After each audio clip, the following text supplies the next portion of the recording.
Dead channel. Dead channel. No point in doing this because I got a dead channel.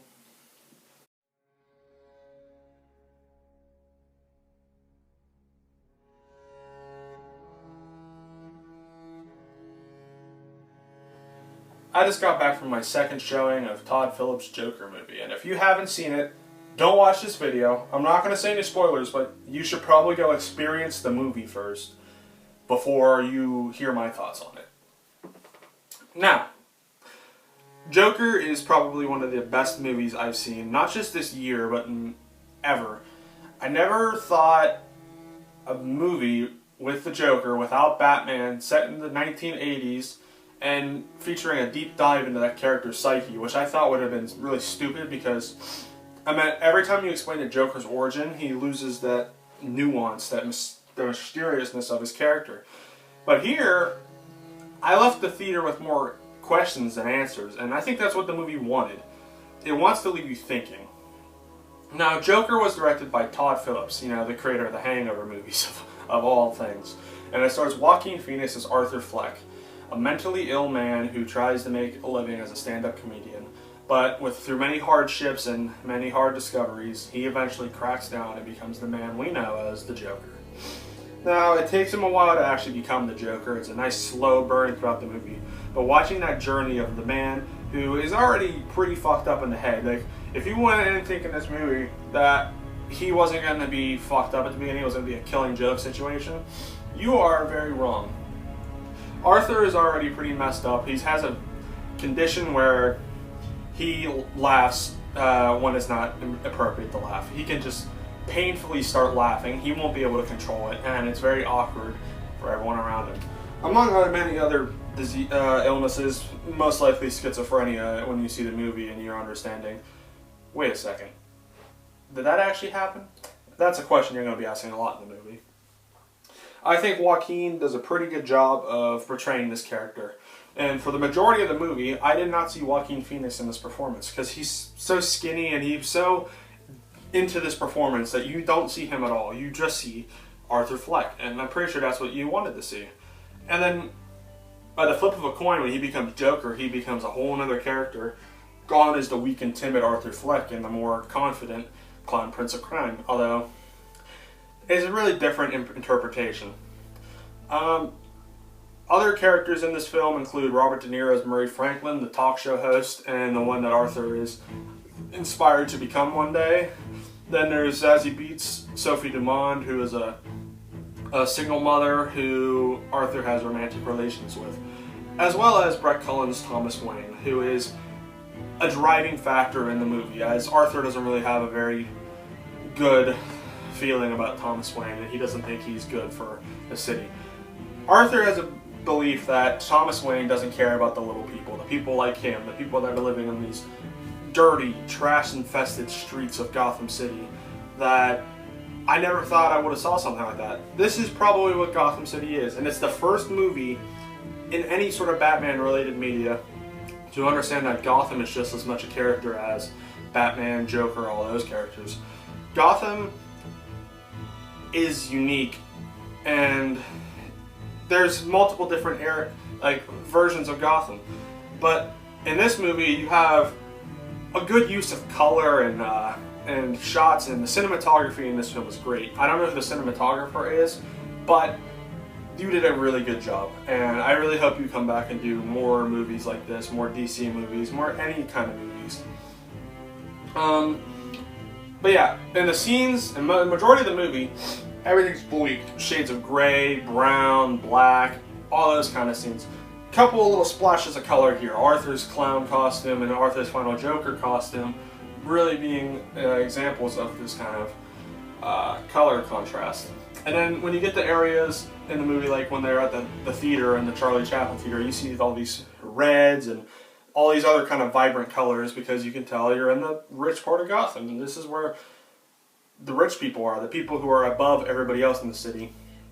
And everybody else in the city isn't really happy about the rich people. That's why there's riots, that once Arthur ensues these riots, Arthur starts the riots, if you didn't know, because everybody takes on his mantle of clowns. The rioters are the clowns. And eventually Arthur will probably inspire them even more. But I don't want to give too much away, so just go watch the movie. Other great things about the movie.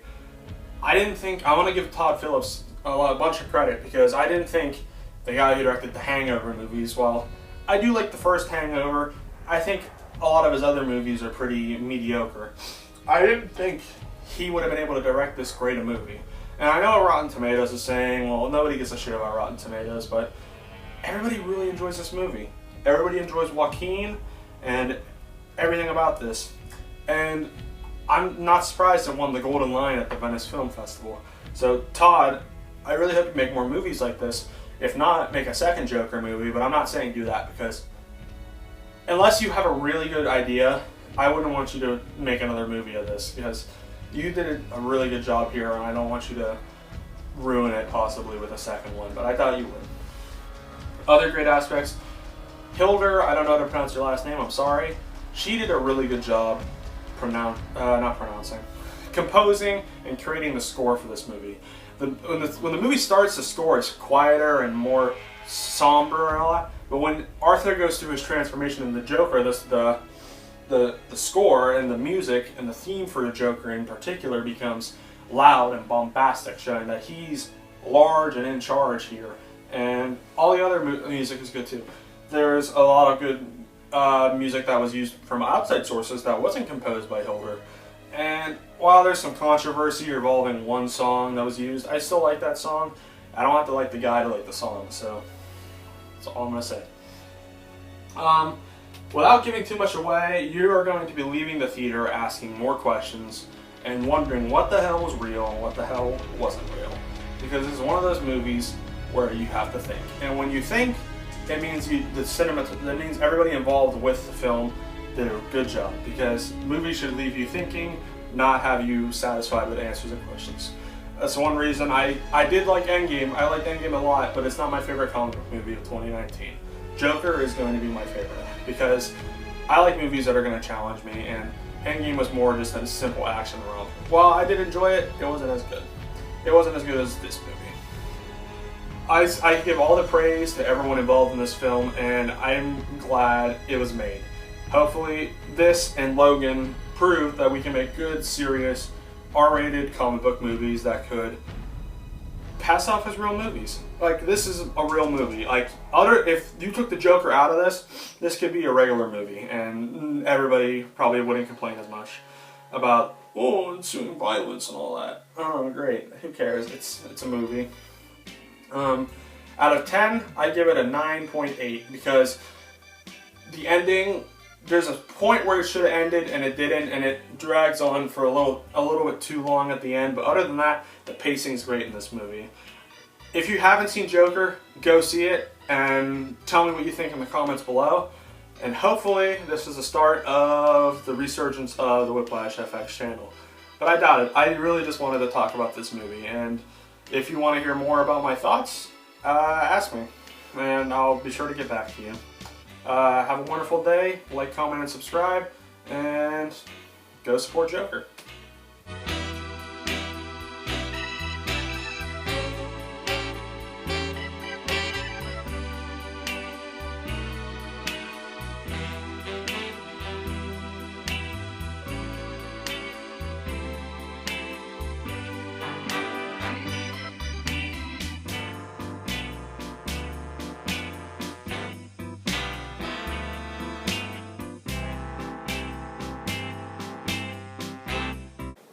Does anybody like this new area? I decided to move from the basement to my room, and I didn't know if it was a good idea. So hopefully this works. They're going to put some posters up, although I don't know why. I'm leaving for fucking school in 2 weeks, so this is probably going to not be a full set. But I hope this is a good area. I spent that whole video not looking at the camera, so if anyone points that out, I'm sorry. I was just rambling on. And I didn't even have a Joker pop Funko. I didn't have anything Joker, so I just put 3 Batmans and a Harley Quinn, so. I hope you enjoyed the review. Be good people. That's copyright. Don't. I shouldn't have said that. That's copyright by another YouTube channel. I'm gonna go.